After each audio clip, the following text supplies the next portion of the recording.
थाने पर पूछताछ के लिए लेकर गए पुलिस कर्मियों ने युवक को 3rd डिग्री देकर मार डाला। जब युवक की मौत हो गई तो घबराए पुलिस कर्मियों ने युवक को अस्पताल पहुंचाया। जब डॉक्टरों ने युवक को मृत घोषित कर दिया तो युवक के शव को गायब करने का पुलिस कर्मियों ने प्लान बनाया, लेकिन वीडियो मीडिया के कैमरे में कैद हो गया, नहीं तो पुलिस वाले मृतक के शव को गायब ही कर देते। उत्तर प्रदेश की पुलिस को मित्र पुलिस का खिताब देने वाली सरकार जनता के बीच में पुलिस की छवि को बेहतर करने के तमाम प्रयास कर रही है, लेकिन खाकी लगातार दागदार हो रही है और उस पर कई सवाल भी खड़े हो रहे हैं। एक बार फिर से कानपुर देहात पुलिस की खाकी पर दाग लगा है।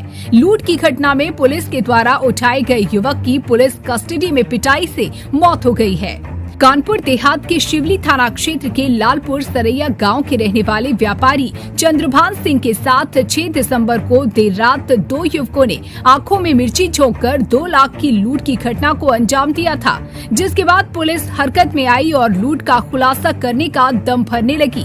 वहीं आनन फानन में पुलिस ने महज 4 दिनों के अंदर क्षेत्र के 5 लोगों को हिरासत में ले लिया और पूछताछ की कार्रवाई शुरू कर दी। 5 युवकों में उठाए गए एक शख्स जिसका नाम बलवंत सिंह है, वो पीड़ित व्यापारी चंद्रभान सिंह का सगा भतीजा था।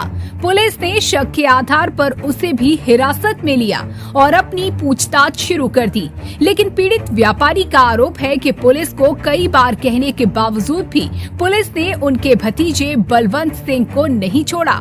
लगातार पुलिस टॉर्चर करती रही, बलवंत की बेरहमी के साथ पिटाई करती रही, जिसके कारण बलवंत की मौत हो गई। जिसके बाद कानपुर देहात पुलिस के हाथ पांव फूल गए और पुलिस ने आनन फानन में शव को थाने से गायब कर दिया।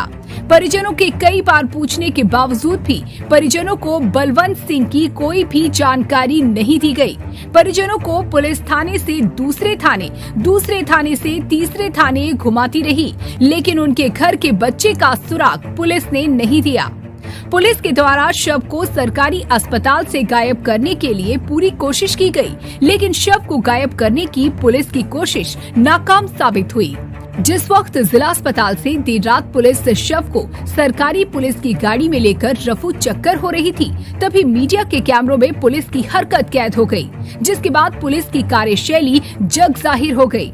सूचना पर पहुंचे परिजनों ने जमकर हंगामा काट दिया। परिजनों के द्वारा अपने बच्चे को देखने के लिए पुलिस से गुहार लगाई जा रही थी।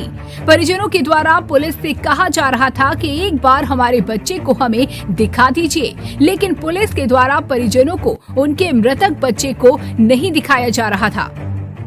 मौके पर मौजूद क्षेत्राधिकारी प्रभात कुमार सिंह परिजनों को समझाने का प्रयास करते रहे, लेकिन परिजन लगातार एक ही बात पूछ रहे थे कि आखिर उनका बेटा कहाँ है। जिस हालत में उन्होंने उनके बच्चे को उठाया था, उसी हालत में परिजन अपने बच्चे को वापस मांग रहे थे, लेकिन पुलिस के हाथ भी खाली थे और पुलिस के पास कोई भी जवाब नहीं था, क्योंकि पुलिस अपनी कारगुजारी से शर्मिंदा थी और अपने ऊपर लगे दाग को मिटाने के लिए तमाम प्रयास कर रही थी। मेरा नाम सचिन सेंगर है, हम लालपुर सरैया मैथा कानपुर देहात के रहने वाले हैं। क्या मामला हुआ है आज?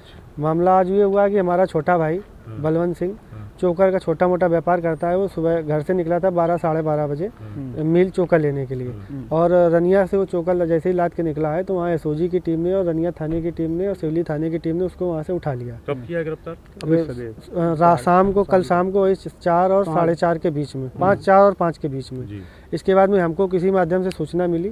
हम लोग जब रनिया थाने पहुंचे तो उन्होंने उसको पीट रहे थे, तो हम लोगों ने मना किया कि इसको आप पीट क्यों रहे हैं, जो भी है हमारा भाई है छोटा और इसको आप पीटिए मत।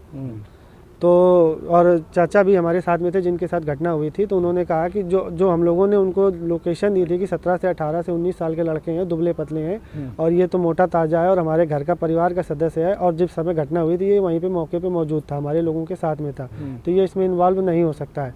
मगर पुलिस ने क्यों उठाया, किस लिए उठाया, क्यों उठा रहे हैं, क्या कर रहे हैं, कोई जानकारी नहीं दी। और जब हम लोगों ने विरोध किया तो उसको बोले कि ऐसा करते हैं हम, आपकी FIR हो चुकी है और हमें इंक्वायरी कर लेने दीजिए और आप लोग मैथा चौकी चलिए, हम इनको लेके वहीं चल रहे हैं। तो हम लोग वहाँ से मैथा चौकी गए तो ना तो हमको मैथा चौकी में वो मिले, फिर सिवली थाने गए, वहाँ भी नहीं मिले। फिर बताया गया रनिया थाने जाइए, रनिया भी गए, अकबरपुर गए, एसपी ऑफिस गए। किसी भी पुलिस वाले ने, किसी भी टीम ने हमें कोई जानकारी नहीं दी। अभी तक किसी ने कोई जानकारी नहीं दी कि कहाँ है आपका भाई, क्या कर रहा है, कोई जानकारी नहीं। अभी आपको क्या महसूस हो रहा है, क्या लगा, क्या जानकारी मिल रही है? अभी हमें जो जानकारी मिली है उस हिसाब से उसकी डेथ हो चुकी है। और ये लोग कहाँ है अभी तक पुलिस के द्वारा अभी हमको कोई जानकारी नहीं क्या दी। मानते हैं जो डेथ हुई है इसके जिम्मेदार किसको मानते हैं? इसमें पुलिस विभाग जिम्मेदार है पूर्ण रूप से, क्योंकि जब वो घर से निकला था पूर्ण स्वस्थ था, अच्छा था, और इसके बाद पुलिस ने उठाया, उसको इतना पीटा है कि उसके बाद फिर वो चुपचाप लेके चले गए। हम लोगों को अभी तक जानकारी ही नहीं दी है कि वो है कहाँ। जिले के किसी बड़े आला अधिकारी से बात करिए आप लोग? हाँ, जियो जिले का या जो है मंडल का कोई भी व्यक्ति पुलिस विभाग का हमारा फ़ोन नहीं उठा रहा है। कल शाम से लगातार ट्राई कर रहे हैं, चाहे सीओ साहब हों, चाहे हमारे सिवली इंस्पेक्टर साहब हों, चाहे मैथा चौकी इंचार्ज हों, किसी ने भी हमारा फ़ोन नहीं उठाया। अब आगे के लिए क्या सोच रखा है आपने? अभी तो अब हमको यही है, जानकारी मिली है, जो अब आगे अभी देखते हैं क्या होता है।